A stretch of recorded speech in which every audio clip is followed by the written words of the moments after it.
प्रियजन हो, बंधू आणि भगिनींनो, पुन्हा एक वार मी तुमच्या सर्वांचे दानिएल आणि भविष्यवाणी या मालिकेमध्ये हार्दिक स्वागत करत आहे.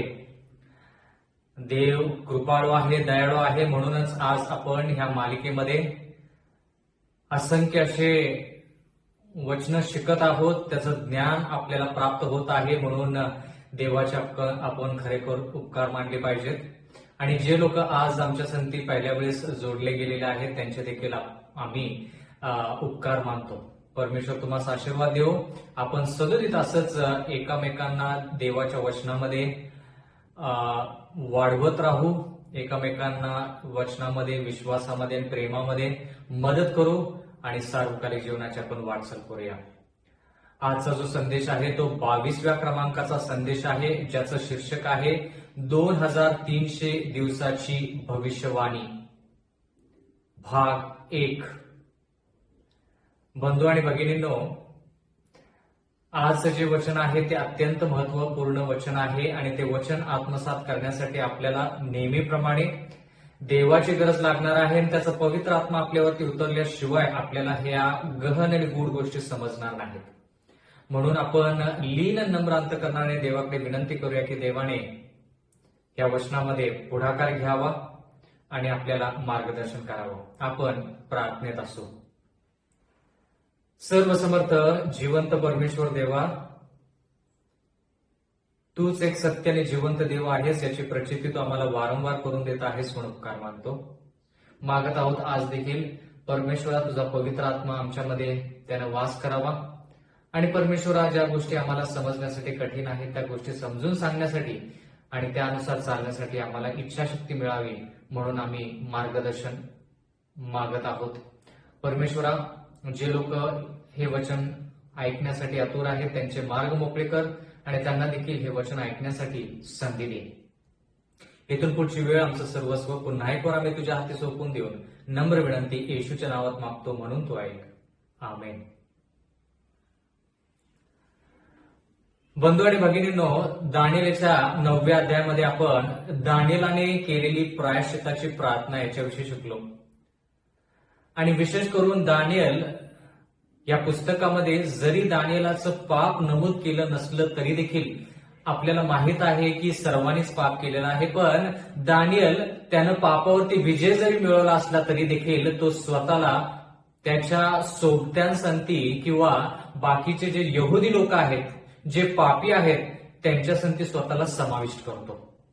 आणि म्हणून त्यानं प्रायश्चित्ताची प्रार्थना केली, विनवण्या केल्या, उपवास केले, गोंताट नेसले आणि देवाचं वचन म्हणतं की त्याने डोक्यावरती राख उधळून प्रायश्चित केले आणि देवाकडे विनंती केली की देवा, 70 वर्ष जी तू भविष्यवाणी केलेली होतीस यिर्मयाच्या पुस्तकामध्ये, यिर्मयाला जसं तू सांगितलं होतंस त्याप्रमाणे 70 वर्ष पूर्ण होत आहेत. देवा दया कर, कृपा कर आणि मी ह्या गुलामगिरीतून बाहेर पडावं, म्हणून तुझ्या उजव्या हाताने आम्हाला तू ह्या गुलामगिरीतून बाहेर काढून आम्हाला परत आमच्या मायदेशी यरुशलेमकडे जाण्यासाठी संधी दे, म्हणून त्यानं प्रायश्चित्ताची प्रार्थना केली. तर आज आपण विशिष्ट भविष्यवाणी शिकणार आहोत आणि ही भविष्यवाणी जी आहे ही देवाच्या वचनामध्ये सर्वात मोठी भविष्यवाणी आहे, सर्वात महत्वाची भविष्यवाणी आहे आणि थोडक्यात वेळेनुसार सर्वात मोठी अशी भविष्यवाणी आहे. आणि म्हणून माझी कळकळीची आणि आग्रहाची विनंती आहे की आपण ह्या संदेशाकडे लक्ष द्यावं आणि मनपूर्वक मनन करून ते आत्मसात करावं. तर जर आपण दानिएलचा 9वा अध्याय आणि 23व्या वचनापासून वाचायला सुरुवात केली तर त्या ठिकाणी गब्रियल हा जो स्वर्गदूत आहे तो दानिएलाकडे येतो आणि दानिएलाला म्हणतो, ज्या दिवशी तू प्रार्थना करायला सुरुवात केलीस त्यावेळेसच तुझ्या प्रार्थनेचं उत्तर देण्यासाठी देवाने मला आज्ञा दिली आणि तुझ्या प्रार्थनेचं उत्तर देण्यासाठी मी तुझ्याकडे आलो आहे, तुला चतुर बनवण्यासाठी, तुला धीर देण्यासाठी. आणि विशेष करून दानिएल याच्या 8व्या अध्यायामध्ये जो प्रश्न विचारलेला आहे, दानिएल 8:13 मध्ये, नित्याचा यज्ञयाग आणि विध्वंसमूलक पातक म्हणजे विधर्मी रोम आणि आध्यात्मिक रोम हे पवित्र स्थान जे देवाचं आहे आणि सैन्य म्हणजे देवाचे लोक जे आहेत ह्या दोघांना कुठवरील पायाखाली तुडवतील असा प्रश्न दानिएल 8:13 मध्ये विचारलेला आहे. म्हणजे विधर्मी रोम आणि आध्यात्मिक रोममुळे देवाचं पवित्र स्थान आणि देवाच्या लोकांना कुठवर पायाखाली तुडवले जाईल किंवा त्यांचा नाश होईल. आणि दानिएल 8:14 मध्ये आपण त्याचं उत्तर पाहिलं की 2300 दिवस आणि नंतर पवित्र स्थान शुद्ध केलं जाईल. तर आता 2300 दिवसाची जी भविष्यवाणी आहे त्या भविष्यवाणीची सुरुवात आणि शेवट दानिएल 8 मध्ये लिहिलेली नाही.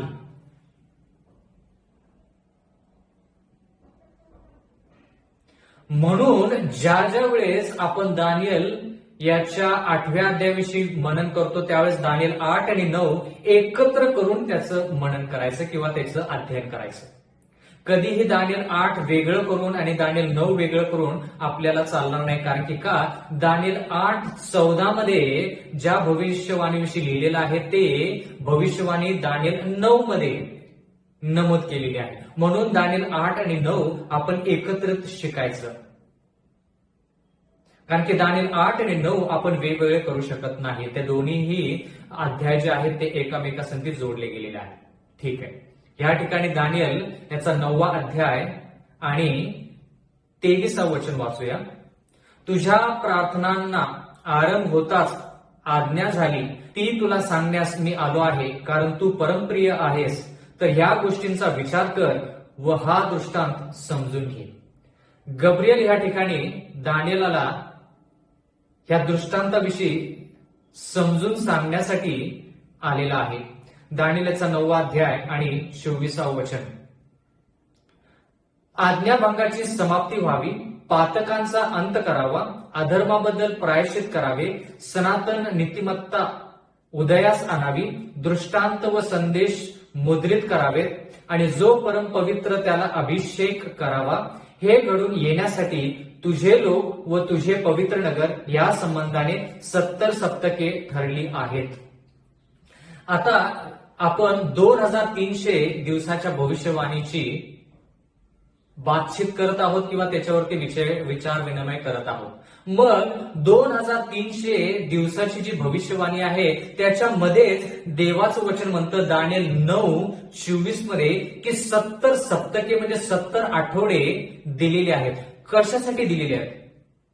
आणि ते 70 आठवडे 2300 दिवसाचाच भाग आहे का 2300 दिवस त्याची भविष्यवाणी वेगळी आहे आणि 70 आठवड्याची भविष्यवाणी वेगळी आहे हे जाणून घेणं तितकंच गरजेचं आहे. बंधू आणि भगिनींनो, 2300 दिवसाची जी भविष्यवाणी दानिएल 8:14 मध्ये आपण वाचलेली आहे थोडक्यात, त्या भविष्यवाणीची सुरुवात आणि शेवट आतापर्यंत आपण शोधून काढलेला नाही. म्हणजे 2300 दिवसाच्या भविष्यवाणीची सुरुवात ही आपल्याला शोधायची आहे आणि त्या भविष्यवाणीमध्ये काय घडलं आणि शेवट त्या भविष्यवाणीचा काय आहे हे देखील आपण पाहिलं पाहिजे.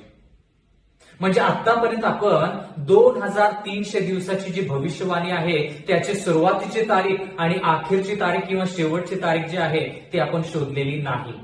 त्या गोष्टी असताना, अशी आपली परिस्थिती असताना दानिएल 9:24 मध्ये 70 आठवड्यांविषयी लिहिलेलं आहे, नमूद केलेलं आहे. 70 सप्तके ह्या ठिकाणी लिहिलेले आहेत.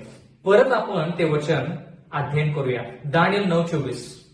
आज्ञाभंगाची समाप्ती व्हावी, म्हणजे आज्ञाभंग करणे जे आहे ते बंद झालं पाहिजे.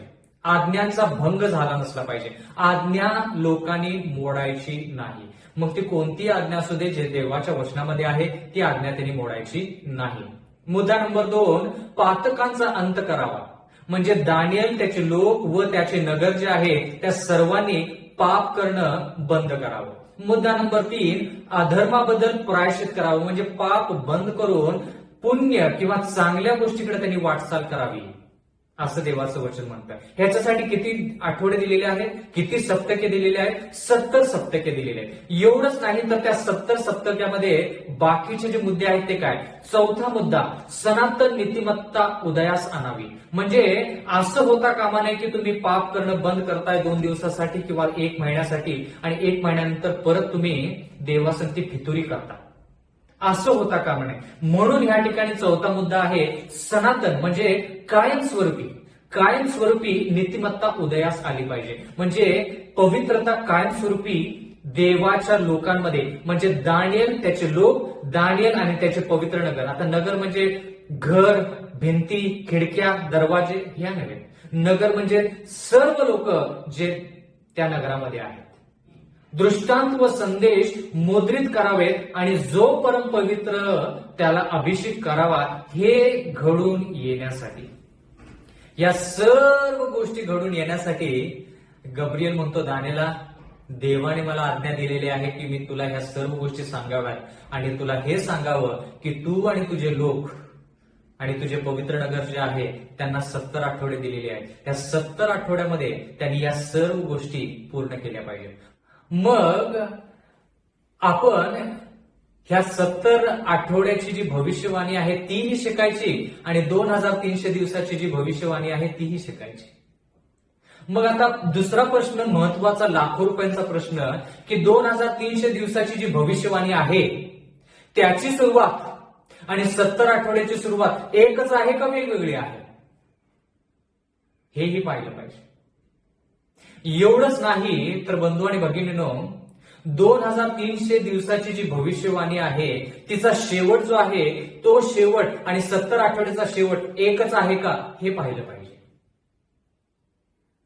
आता थोडा विचार केला पाहिजे, कारण की थोडासा सखोल अभ्यास आहे पण महत्वाचा आहे आणि माझी खात्री आहे की ह्या वचनांद्वारे आपल्या बुद्धीला चालना मिळेल.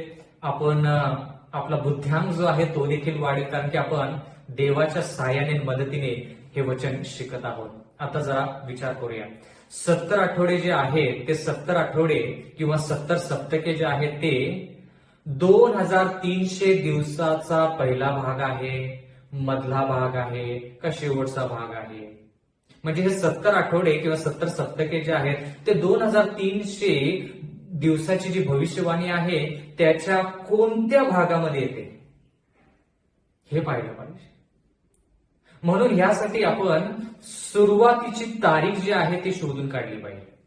म्हणजे 2300 दिवसाची सुरुवात कुठून झाली हे जर आपल्याला कळलं तर मग 70 आठवडे कुठे येतात हे आपल्याला कळेल. मग त्याच्यानंतर 2300 दिवसाची जी भविष्यवाणी आहे तिचा शेवट आणि 70 आठवड्यांचा शेवट कुठं आहे हे आपल्याला कळेल. दानियेलचा 9वा अध्याय आणि 25वं वचन पाहिलं तर ह्या ठिकाणी देवाचं वचन काय म्हणतं, असं लिहिलेलं आहे, हे कळून येऊ दे व समजून घे की यरुशलेमेचा जीर्णोद्धार करण्याची आज्ञा झाल्यापासून नबुकदनेझर राजाने जे यरुशलेम शहर पूर्णपणे नष्ट केलं, त्यातून यहुदी लोकांना कैद म्हणून आणलं, ते शहर जे नष्ट झालेलं आहे, यहुदांचं राज्य जे नष्ट झालेलं आहे ते राज्य, त्याचा जीर्णोद्धार झाला पाहिजे. म्हणजे ते राज्य पूर्वरितरित्या स्थापित झालं पाहिजे, जसं होतं तसं स्थापित झालं पाहिजे. पण देवाचं वचन असं म्हणतं, हे कळून येऊ दे व समजून घे की यरुशलेमेच्या जीर्णोद्धार करण्याची आज्ञा झाल्यापासून. महत्वाचा मुद्दा ह्या ठिकाणी काय की आज्ञा निघाली पाहिजे, हुकूम निघाला पाहिजे, फरमान निघाला पाहिजे की यरुशलेमेचा जीर्णोद्धार झाला पाहिजे. हा हुकूम ज्यावेळेस निघेल, देवाचं वचन म्हणतं त्या वेळेपासून. आता पासून शब्द ज्यावेळेस आपल्या कानी पडतो त्यावेळेस आपल्याला त्या ठिकाणी पासून म्हणजे सुरुवात हे कळतं. कधी कधी आपण बोलता बोलता म्हणतो मुंबई पासून पुण्यापर्यंतचं अंतर किती आहे, मग ते 150 किंवा 170 160 किलोमीटर असेल, जे काय असेल ते. म्हणजे मुंबई पासून म्हटल्यानंतर आपण सुरुवात कुठून करतो, मुंबईवरून. मुंबई पासून पुण्यापर्यंत किंवा मुंबई ते पुणे म्हटल्यानंतर मुंबई पासून सुरुवात करतो आपण आणि शेवट कुठं करतो, पुण्यात करतो किंवा पुण्यापर्यंत करतो. म्हणजे ह्या ठिकाणी आपल्याला सुरुवात थोडक्यात कळालेली आहे. दानियेल 9:25 मध्ये लिहिलेलं आहे, हे कळून येऊ दे व समजून घे की यरुशलेमेचा जीर्णोद्धार करण्याची आज्ञा झाल्यापासून. म्हणजे आपल्याला हे जाणून घ्यायचं की हुकूम कधी निघाला यरुशलेम पूर्वरित्या स्थापन करण्याचा, फरमान कधी निघाला, आज्ञा कधी झाली की यरुशलेम स्थापन झालं पाहिजे. आता ह्या ठिकाणी असं लिहिलं नाही की यरुशलेम स्थापन ज्यावेळेस होईल त्यावेळेस पासून, नाही, तसं नाही लिहिलं. यरुशलेम स्थापन कधीही होईल, यरुशलेम शहर कधीही बांधलं जाईल, पण त्याचा हुकूम ज्यावेळेस निघतो त्या वेळेपासून आपण तारीख मोजायची आहे. बंधू आणि भगिनींनो, यरुशलेमेचा जीर्णोद्धार करण्याची जी आज्ञा निघाली ती आज्ञा जर आपल्याला शोधून काढायची तर आपण एज्रा या पुस्तकाकडे गेलं पाहिजे. एज्रा याचा पहिला अध्याय आणि पहिलं वचन. आता ह्या ठिकाणी आपण आज्ञा यरुशलेम पूर्वरित्या स्थापन करण्याची आज्ञा शोधत आहोत, फरमान शोधत आहोत किंवा हुकूम शोधत आहोत. पण बंधू आणि भगिनींनो, एज्रा 1:1 मध्ये काय लिहिलेलं आहे?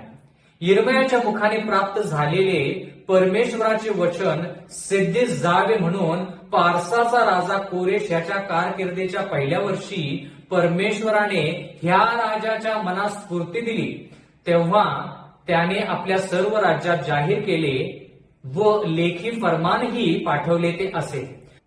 आता हा हुकूम काय सांगतो ते आपण बघूया. कोरेश राजाने जो हुकूम काढला त्याच्याविषयी आपण आता थोडक्यात शिकत आहोत. काय काढला हुकूम? एज्रा याचा पहिला अध्याय आणि दुसरं वचन. पारसाचा राजा कोरेश असे म्हणतो, स्वर्गीय देव परमेश्वर याने पृथ्वीवरील सर्व राजे मला दिली असून अशी आज्ञा केली आहे की यहुदा प्रांतातील यरुशलेमेत माझ्या प्रित्यात एक मंदिर बांध. आता परमेश्वराने, जिवंत देवाने कोरेश राजाला स्फूर्ती दिली, प्रोत्साहन दिलं, सांगितलं की परमेश्वर जो जिवंत देव आहे, म्हणजे मी परमेश्वर जो आहे, माझ्या नावाच्या प्रित्यार्थ यरुशलेम मध्ये तू पवित्र मंदिर बांध. असं कोणाला सांगितलं? कोरेशला सांगितलं. आता पुढे जर आपण पाहिलं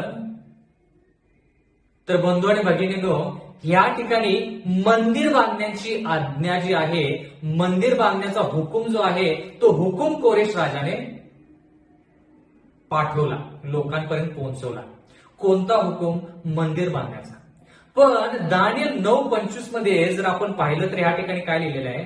हे कळून येऊ दे व समजून घे की यरुशलेमेचा जीर्णोद्धार करण्याची आज्ञा झाल्यापासून. आता यरुशलेमेचा जर जीर्णोद्धार करायचा आहे, यरुशलेम पूर्वरित्या जर परत स्थापित करायचं आहे किंवा स्थापन करायचं आहे तर फक्त मंदिर बांधून चालणार नाही.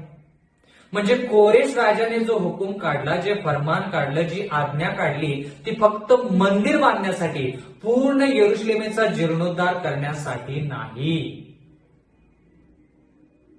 समजलं का? महत्वाचा मुद्दा आहे, फार फार महत्वाचा मुद्दा आहे. कारण की लोक आपल्याला ते प्रश्न विचारतील. लोक म्हणतील की आता यरुशलेमेचा जीर्णोद्धार करण्याची आज्ञा निघाल्यापासून, ठीक आहे, मग आता एज्रा 1 मध्ये जाऊया आणि पाहूया की तो फरमान कधी निघाला. मग ते म्हणतील की कोरेश राजाने हा फरमान काढला.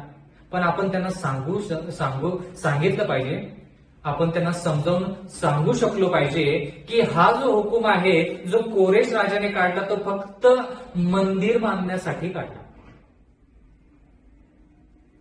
यरुशलेमेचा पूर्ण जीर्णोद्धार करायचा आहे तर फक्त मंदिर बांधून चालणार नाही, त्यामध्ये सर्व काही गोष्टी पाहिजेत. एज्राचा 6वा अध्याय. बंधू आणि भगिनींनो, एज्राचा 6वा अध्याय आणि 13व्या वचनामध्ये जो दार्यावेश आहे, जो मेदी पार्शीचा राजा आहे, किंवा थोडक्यात मेदी पार्शीच्या राज्यामध्ये तो राजा आहे, त्याच्याविषयी आपण खूप वेळेस शिकलेला आहोत. त्यानं एखादा हुकूम काढलेला आहे का? त्यानं एखादा फरमान काढलेला आहे का? त्यानं आज्ञा दिलेली आहे का? ते आपण पाहूया. एज्रा याचा 6वा अध्याय आणि 13वं वचन. या ठिकाणी देवाचं वचन म्हणतं, दार्यावेश राजाच्या ह्या फरमानाप्रमाणे, म्हणजे ह्या आज्ञेप्रमाणे महानदाच्या पश्चिमेकडील प्रांताचा अधिपती ततनई, शथर बोजनई व त्याचे स्नेही यांनी ताबडतोब केले. म्हणजे दार्यावेशने पण फरमान काढला, पण तो फरमान काय होता ते आपण पाहूया. जो फरमान लोकांनी ताबडतोब पार पाडला. एज्राचा 6वा अध्याय आणि 14वं वचन. देवाचं वचन म्हणतं, हग्गाय संदेष्टा व झकर्या बेन इद्दो यांच्या संदेशामुळे यहुदी वडील जण मंदिर बांधत राहिले आणि त्यात त्यांना यश आले. इस्रायलाच्या देवाच्या आज्ञेप्रमाणे आणि पारसाचे राजे कोरेश, दार्यावेश व अर्थहशस्त यांच्या फरमाना हुकुम त्यांनी ते मंदिर बांधून पुरे केले. आता ह्या ठिकाणी आपण या वचनामध्ये पाहत आहोत की कोरेशनंही मंदिर बांधण्याचा फरमान काढला, आज्ञा केली आणि दार्यावेशने देखील तो फरमान काढला आणि मंदिर बांधण्याचे ते काम जे आहे ते हुकूम त्यानं स्थापित केला. मग आता दोघांनी हुकूम काढला, पण आपण पाहिलं की यरुशलेमेचा जीर्णोद्धार झाला पाहिजे, म्हणजे मंदिर बांधून फक्त चालणार नाही, तर पूर्ण राष्ट्र जे आहे ते स्थापित झालं पाहिजे. पुढचं वचन एज्रा 6:15 मध्ये लिहिलेलं आहे, ते मंदिर दार्यावेश राजाच्या कारकिर्दीच्या 6व्या वर्षी अदार महिन्याच्या तृतीयेस पूर्ण झाले. म्हणजे मंदिर जे आहे ते दार्यावेशाच्या कारकिर्दीस मध्ये पूर्ण झाले आणि म्हणून कोरेशनं काढलेला हुकूम आणि आज्ञा आणि फरमान, दार्यावेशने काढलेला हुकूम, फरमान आणि आज्ञा जी आहे ती आपण गृहीत धरू शकत नाही. तर मग आता यरुशलेमेचा जीर्णोद्धार करण्याची जी आज्ञा आहे ती कोणी काढली आणि त्याची तारीख काय? जर आपण बंधू आणि भगिनीनो एज्राचा 7वा अध्याय आणि 11 वचन जर वाचलं, 11 वचनापासून पुढे जर वाचलं तर त्याच्याविषयी आपल्याला जास्त कळेल. एज्राचा 7वा अध्याय 11 वचन. एज्रा याजक शास्त्री असून परमेश्वराची आज्ञावचने व त्याने इस्रायलास विहित केलेले नियम ह्यात पारंगत होता. एज्रा जो आहे, एज्रा याजक शास्त्री जो आहे तो काही गोष्टीमध्ये फार विशिष्ट असा आहे. देवाने त्याला आत्म्याचे कृपादान दिलेले आहे असं आपण थोडक्यात म्हणू शकतो. कशामध्ये? याच्यामध्ये की परमेश्वराच्या आज्ञा वचने व त्याने इस्रायलास विहित केलेले नियम ह्यात तो पारंगत होता. एवढंच नाही तर देवाचं वचन म्हणतं की त्याला अर्थहशस्त राजाने जे पत्र दिले त्याची नक्कल ही. म्हणजे आता हा जो राजा आहे ह्या राजाने देखील फरमान काढला, हुकूम काढला, आज्ञा केली आणि त्याची जी नक्कल आहे ती नक्कल एज्राकडे आहे. आणि एज्रा कोण आहे? याजक आहे. आता ती जी नक्कल आहे ती नक्कल एज्रा याजक जो आहे तो आपल्याला सांगत आहे. काय आहे ती नक्कल? एज्राचा 7वा अध्याय आणि 12 वचन.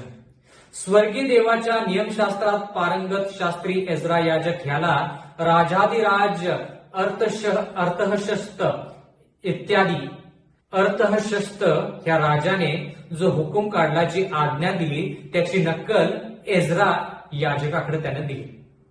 आणि ती नक्कल काय म्हणते? एज्रा 7:13. मी असे फरमावतो की, म्हणजे कोण? राजा अर्थहशस्त. हा राजा जो आहे तो मेदी पार्शीचा राजा आहे आणि देवाचं वचन म्हणतं की तो राजा काय फरमावतो? मी असे फरमावतो की माझ्या राज्यातील जे इस्रायल लोक व त्यांचे जे याजक व लेवी आप खुशीने यरुशलेमेत जाऊ इच्छित असतील त्यांना तुझ्याबरोबर जाण्याची परवानगी आहे. जे लोक इस्रायलचे आहेत, जे लोक लेवी आहेत, याजक आहेत, जे यरुशलेमेकडे परत जाऊ इच्छितात, तर अर्थहशस्त राजा म्हणतो एज्राला की एज्रा ते लोक तुझ्या संगती जाऊ शकतात असा मी हुकूम काढत आहे, असं मी फरमावतो.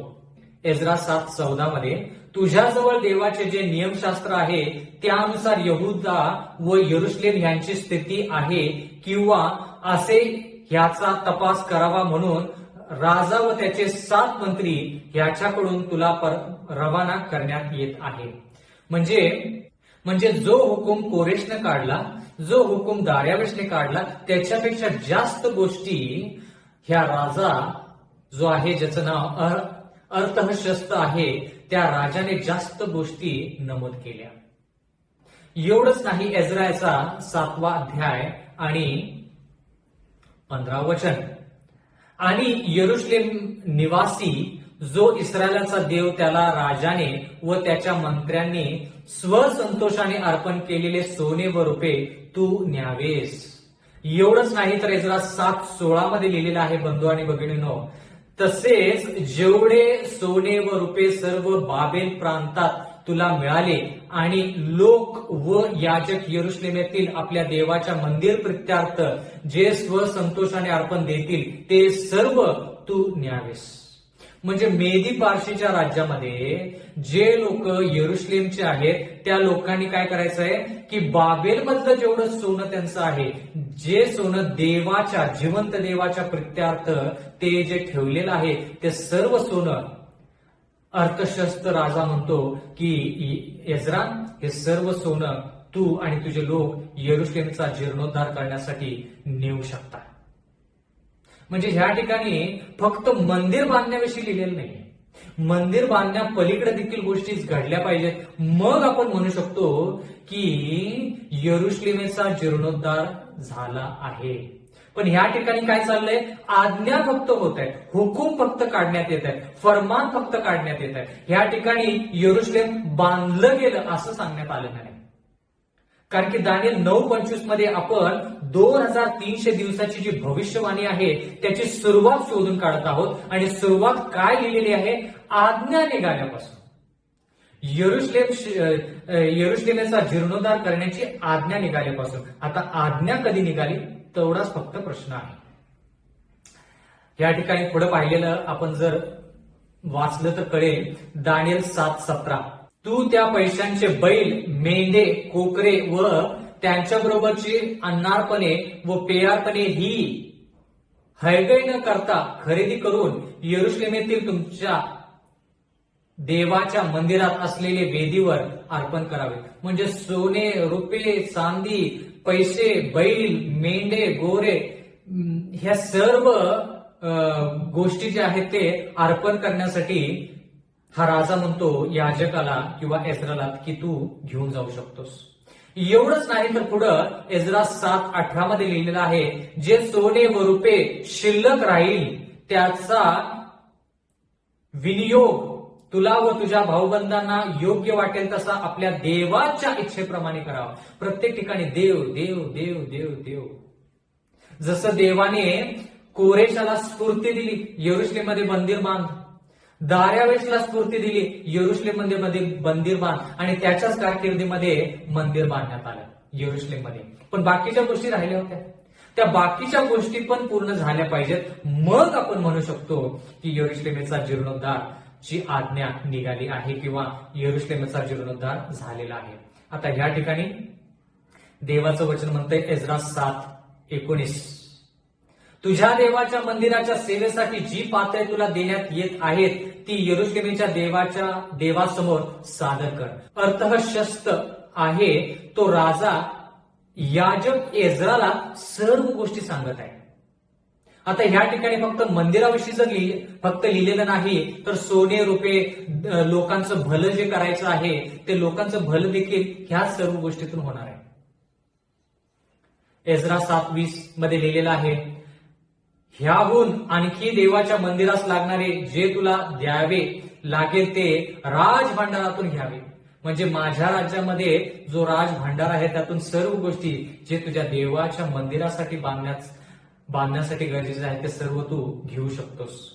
एज्रा 7:21, मी अर्थशस्त्र राजा महानदाच्या पश्चिमेकडील सर्व भांडाऱ्यास अशी आज्ञा करीत आहे की एज्रा याजक जो स्वर्गीय देवाच्या नियमशास्त्रात पारंगत आहे तो जे काही तुमच्याकडे मागेल ते सर्व ताबडतोब त्याला द्यावे. बघा, ह्याला म्हणायचं फरमान, ह्याला म्हणायचं हुकूम, ह्याला म्हणायची आज्ञा.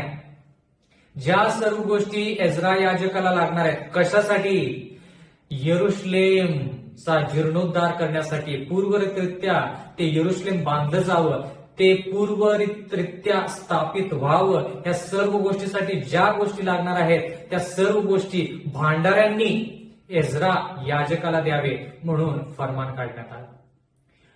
पुढे लिहिलेलं आहे एज्रा 7:22 मध्ये, रुपये 100 किक्कार पर्यंत, गहू 100 कोर पर्यंत, द्राक्षरस 100 बत पर्यंत, तेल 100 बत पर्यंत व लागेल तेवढे मीठ देण्यात यावे. म्हणजे मीठ देखील, म्हणजे ज्या वेळेस देव एखाद्या व्यक्तीला प्रेरित करतो की माझ्यासाठी काहीतरी कर, तर तो व्यक्ती मग राजा असू दे किंवा गरीब असू दे, तो सर्वस्व देवासाठी करण्यासाठी तयार आहे. बंधूने भगिनीनो, आपण भविष्यवाणीमध्ये जरी गेलो असलो तर आपण अगोदरच्या शिकलेल्या ज्या गोष्टी आहेत त्या गोष्टी विसरायच्या नाही. आणि ह्या ठिकाणी ही गोष्टीच्या रूपामध्ये आपण शिकायचं आहे की ज्या वेळेस देव आपल्याला एखादी गोष्ट करण्यास प्रेरित करतो तर पूर्ण अंतःकरणाने, पूर्ण मनाने त्याची सेवा केली पाहिजे. आता ह्या ठिकाणी देवाचं वचन म्हणत नाही की दार्यावेश, कोरेश आणि राजा अर्थहशस्त जे आहेत ते ख्रिस्ती होते, पण देवाने जेवढं त्यांच्या मनावरती बिंबवलं त्याप्रमाणे त्यांनी सगळं देवाच्या इच्छानुसार केलं. मग आपण देवाची सेवा किती केली पाहिजे? आपण आपल्या भांडारातून, आपल्या आयुष्याच्या भांडारातून जे आपण साठवून ठेवलेलं आहे, आपण स्वतःसाठी, स्वतःच्या कुटुंबासाठी जे साठवून ठेवलेलं आहे ते देवाच्या कार्यासाठी किती खर्च केलं पाहिजे? बंधू आणि भगिनींनो, थोडा विचार करूया.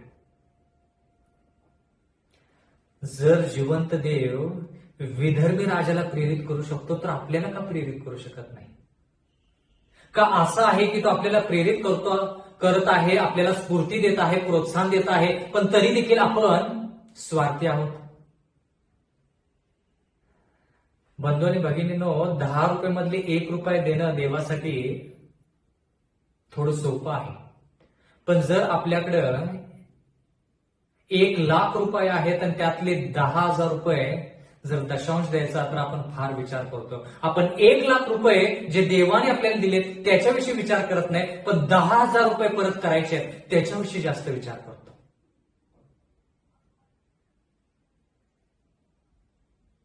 कळालं का? म्हणजे जे देवानं दिले त्याच्याविषयी जास्त विचार करत नाही आपण, पण जे आपल्याकडून दुसऱ्याला जाणार आहे, देवाला जाणार आहे, त्याच्याविषयी जास्त विचार करतो. 10,000. पण जर आपण 10 रुपये कमवत असेल तर त्यातले 1 रुपये देणं अवघड नाही, कारण की 1 रुपये आपल्याला 1 रुपये कमी वाटतो, पण 10,000 जास्त वाटतात. आपण ज्या गोष्टी द्यायच्या आहेत त्याच्याकडे जास्त लक्ष देतो. पण ह्या ठिकाणी हा राजा अर्थहशस्त जो आहे तो सर्व गोष्टी यरुशलेमचा जीर्णोद्धार करण्यासाठी देत आहे. इस्रायलचा 7वा अध्याय आणि 23वा वचन. जी काही आज्ञा स्वर्गीय देव करील तिच्या अनुसार स्वर्गीय देवाच्या मंदिरासाठी करण्यात यावी. राजा व त्याचे पुत्र ह्यांच्या राज्यावर त्याचा रोष होईल असे का होऊ द्यावे. म्हणजे ज्या गोष्टी यरुशलेमेचा जीर्णोद्धार करण्यासाठी लागतात त्या सर्व गोष्टी पुरवल्या पाहिजेत असं देवाचं वचन म्हणतं. इस्राय 7:24 मध्ये लिहिलेलं आहे. तसेच आम्ही असे फरमावतो की देवाच्या ह्या मंदिरातील जे कोणी याजक, लेवी, गायक, द्वारपाळ, नथिनीम व इतर सेवक असतील त्यांच्यापासून खंडणी, कर अथवा जकात घ्यायचे नाहीत. म्हणजे मेदी पारशीच्या राज्यामध्ये राहत असताना यरुशलेमातल्या लोकांना, यहुदी लोकांना एवढी मुभा देण्यात आली की त्यांना कोणतीही खंडणी, कोणताही जकात भरायची गरज नव्हती. आता ह्या ठिकाणी दानिएल 7:25 मध्ये लिहिलेलं आहे, हे इस्रा, तुला तुझ्या देवाने ज्ञान दिले त्याच्या योगे शास्ते व न्यायाधीश ह्यांची नेमणूक कर. आता महत्वाचं वचन. आतापर्यंत मंदिराचे सेवक, गायक, द्वारपाळ, मंदिरासाठी लागणारं सोनं, रूप, मंदिरामध्ये पात्र, या सर्व गोष्टीविषयी आपण शिकलो. पण आता देवाचं वचन म्हणतं, इस्रा, आता मंदिरा व्यतिरिक्त देखील यरुशलेमचा जीर्णोद्धार जर आपल्याला करायचा आहे तर बाकीच्या गोष्टी तर पण आपण पाहिल्या पाहिजेत. म्हणजे यरुशलेमचा जीर्णोद्धार म्हणजे पूर्वरित यरुशलेमेची जी स्थिती आहे त्या यरुशलेमेच्या स्थितीमध्ये त्या शहराला आणण्यासाठी काय केलं पाहिजे? शास्त्रे नेमले पाहिजेत, न्यायाधीश नेमले पाहिजेत, हे त्यांची नेमणूक झाली पाहिजे. म्हणजे एखाद्या देशाला जर देश म्हणून ओळखायचं असेल तर बंधू आणि भगिनींनो, त्या ठिकाणी शासन स्थापित झालं पाहिजे, त्या ठिकाणी न्यायाधीश स्थापित झाले पाहिजे. त्या देशाने निवडलेले शासन, त्या देशाने निवडलेले न्यायाधीश स्थापन झाले पाहिजे, मग त्याला आपण देश म्हणू शकतो. शास्त्रे व न्यायाधीश यांची नेमणूक कर. तुझ्या देवाचे नियमशास्त्र जाणणाऱ्या अशा त्या महानदाच्या पश्चिमेकडील सर्व रहिवाशांचा त्यांनी न्यायनिवाडा करावा आणि त्या संबंधाने जे अज्ञानी आहेत त्यांना तुम्ही शिकवावे. म्हणजे बंधू आणि भगिनींनो, जर एखादा देश पूर्वरित्या स्थापित करायचा असेल किंवा नव्याने स्थापित करायचा असेल तर त्या ठिकाणी जोपर्यंत शासन येत नाही, जोपर्यंत न्यायाधीश येत नाहीत, तोपर्यंत तो देश ओळखला जात नाही. म्हणजे जर यहुदी लोकांना एखाद्या व्यक्तीला मृत्यूदंड द्यायचा असेल तर ह्या मेदी पारशीच्या राज्याने त्यांना मुभा दिली की तुम्ही त्याला मृत्यूदंड देऊ शकता. कारण की का, आम्ही तुम्हाला स्वातंत्र्य दिलेलं आहे की तुम्ही शासन स्थापित करा आणि न्यायाधीश स्थापित करा आणि ते न्यायाधीश काय करतील, योग्य न्याय करतील. ज्याला मृत्यूदंड त्याला मृत्यूदंड देतील आणि ज्याला निर्दोष ठरवायचं त्याला निर्दोष ठरवतील.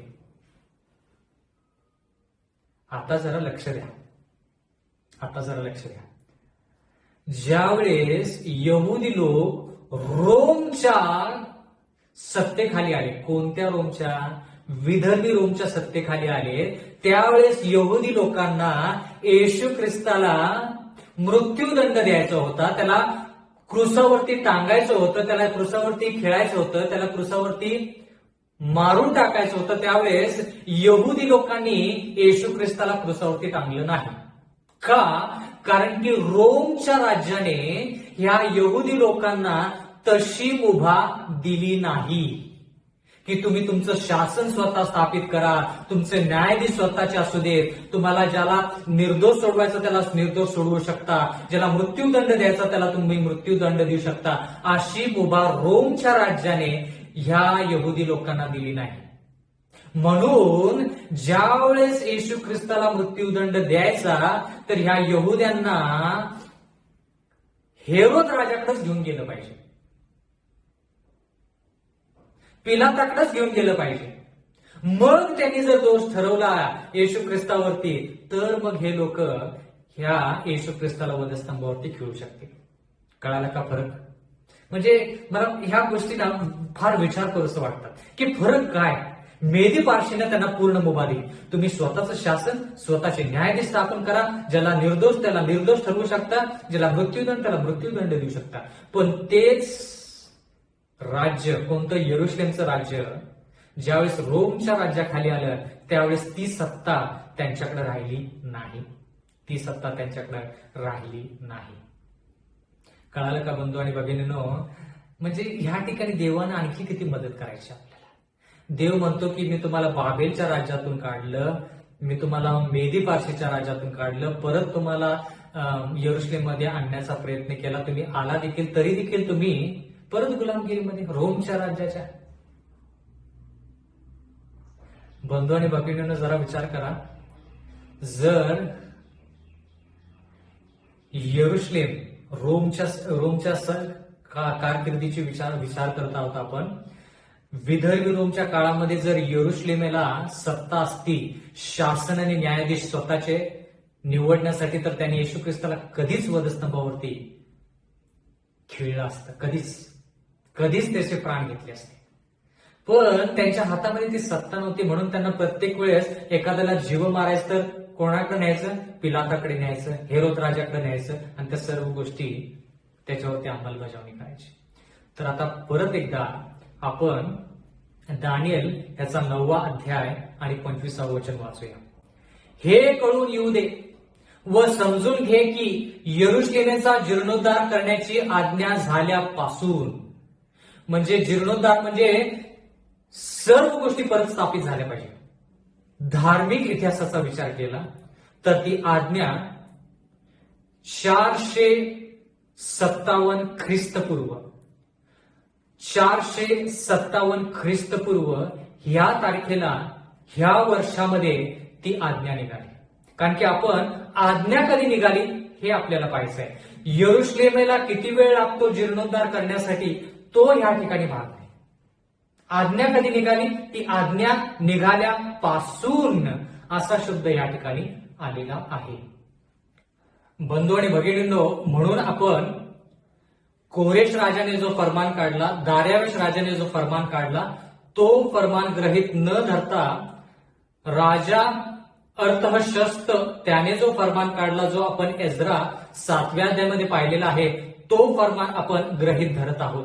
आणि तो फरमान किंवा ती आज्ञा, तो हुकूम जो निघाला, त्याची जर आपण तारीख पाहिली तर आध्यात्मिक इतिहासानुसार ती तारीख 457 ख्रिस्तपूर्व आहे. म्हणून आपल्याला 2300 दिवसाची जी भविष्यवाणी आहे त्याची सुरुवात जी आहे, जी यरुशलेमेचा जीर्णोद्धार करण्याची आज्ञा निघाल्यापासून असं जे नमूद केलेलं आहे, ती आज्ञा म्हणजे राजा अर्थशस्त या राजाने काढलेला हुकूम, आज्ञा जी आहे ती 457 ख्रिस्तपूर्व जी आहे ती आज्ञा आहे. धार्मिक किंवा आध्यात्मिक इतिहासाचा जर आपण विचार केला तर त्या ठिकाणी 457 ख्रिस्तपूर्व ह्या तारखेपासून 2300 दिवसाची सुरुवात आपण पाहत आहोत. कारण की जी आज्ञा यरुशलेम जीर्णोद्धार करण्याची जी निघाली ती 457 ख्रिस्तपूर्व मध्ये निघाली. एवढंच नाही तर बंधू आणि भगिनींनो, 70 आठवडे 70 सप्तके जे दानिएल, त्याचे लोक, त्यांचे नगर, ह्या लोकांना जे दिलेले आहेत, ते 5 ते 6 गोष्टी ज्या त्यांना पूर्ण करायच्या आहेत. पाप करणं बंद करायचं आहे, पवित्र आयुष्य जगायचं आहे, या सर्व गोष्टीसाठी 70 सप्तके दिलेली आहेत. आणि ते 70 सप्तके देखील कधी सुरू झाले पाहिजेत? मग 457 ख्रिस्तपूर्वला सुरू झाले पाहिजेत. प्रियजन हो, याच्याविषयी आपल्याला खूप शिकायचं आहे. येणाऱ्या काळामध्ये आपण ह्याच्याविषयी खूप शिकणार आहोत. जेवढे लोक आज तुम्ही ह्या वचनाकडे आलेला आहात, माझी कळकळीची नागराची विनंती आहे की येणाऱ्या काळामध्ये देखील ही भविष्यवाणी जी अर्धवट आपण पूर्ण केलेली आहे ती पूर्ण करण्यासाठी पुन्हा एक वार आपण देवाच्या चरणी जमणार आहोत. परमेश्वर आपणास आशीर्वाद देवो. आपण प्रार्थना करूया. स्वर्गातील जिवंत परमेश्वर देवा, उपकार मानतो आजच्या संधीबद्दल. विनंती करत आहोत परमेश्वरा की तू आमच्या संगती राहा. या सर्व गोष्टी समजण्यासाठी आम्हाला सहाय्य मदत कर. इथून पुढची वेळ, आमचं सर्वस्व, आमचं सार्वकालिक जीवन परमेश्वर आम्ही तुझ्या हाती सोपून देत आहोत. आम्हा सर्वांना तू तारण दे. नम्र विनंती येशूच्या नावात मागतो, म्हणून तो ऐक. आमेन.